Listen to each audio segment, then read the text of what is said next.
ন্যায় নাপালে মাৰ্ঘেৰিটা সমজিলা কাৰ্যালয়ৰ সন্মুখত আত্মহত্যাৰ হুংকাৰ এগৰাকী মহিলাৰ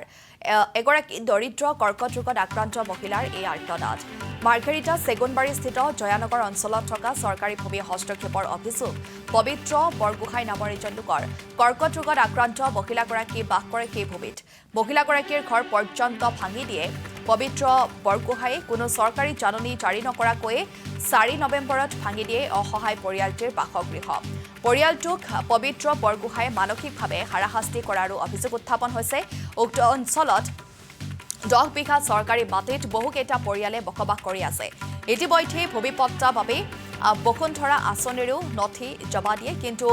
এই অসহায় দৰিদ্ৰ পৰিয়ালটোক ভয় ভাবুকিৰে সেই স্থান এৰিবলৈ নিৰ্দেশ দিয়ে পবিত্ৰই পৰিয়ালটোৱে মাৰ্ঘেৰিটাৰ সমজিলা আৰক্ষী আৰু ৰাজচক্ৰ কাৰ্যালয়ৰ কাষ চাপে যদিওবা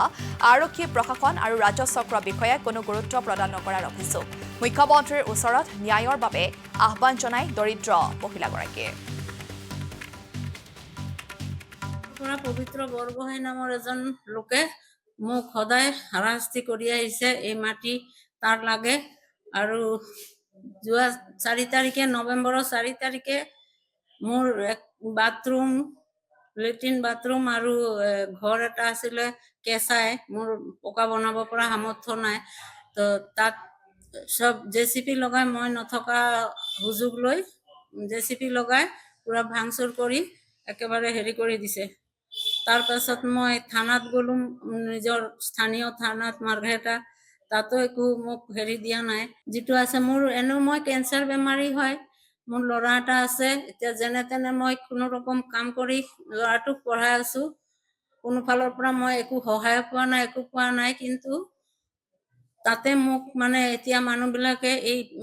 কেইজনমান মানুহে পবিত্ৰ বৰগোহাঁইৰ লগত মোক তাৰ পৰা আঁতৰাবলৈ চেষ্টা কৰি আছে কাৰণ মোৰ মানে কোনো নাই ল'ৰাটো আৰু ময়ে আছো হেতুৰ সুযোগ লৈ মোক মানে সেই মাটিডোখৰৰ পৰা উঠাবলৈ চেষ্টা কৰি আছে মানে মানসিকভাৱে বহুত অত্যাচাৰ কৰি আছে না মোৰ এনো মানে এতিয়া মই যেটো কাম কৰিব পাৰিছিলো গাটো অলপ সুস্থ হৈ উঠিছিলে এতিয়া আকৌ একেবাৰে অসুস্থ হৈ গলো কিন্তু মই যদি ইনকাম কৰিব নোৱাৰো তেতিয়াহলে মই ঘৰত অনাহাৰে থাকিব লাগিব আৰু ল'ৰাকো কেনেকৈ পঢ়াম 1.5 বছৰৰ পৰাই বহুত অত্যাচাৰ কৰি আছে পবিত্ৰ বৰগোহাঁই কৰপৰাহি ওলালে এটোৰ ওপৰত অলপ চকু দি মোক অলপ ন্যায় দিব বুলি আশা কৰিছো কেলে চৰকাৰটো আমাৰে হয় এটো কাৰণে ভাবিছো স্যাৰ এমএলএ স্যাৰো আমাক অলপ সহায় কৰিব নহলে তো মই এতিয়া উপায় নাই যদি মই ন্যায় নাপাও তেতিয়াহলে মই মোৰ অফিচৰ ওচৰতে মই সমজিলাৰ কাৰ্যালয়ৰ ওচৰতে মই হেৰি কৰি মই এনেও কেন্সাৰ বেমাৰী মই আত্মহত্যা কৰিম কিছুদিনৰ পৰা পবিত্ৰ বৰগোহাঁই নামৰ এজন লোকে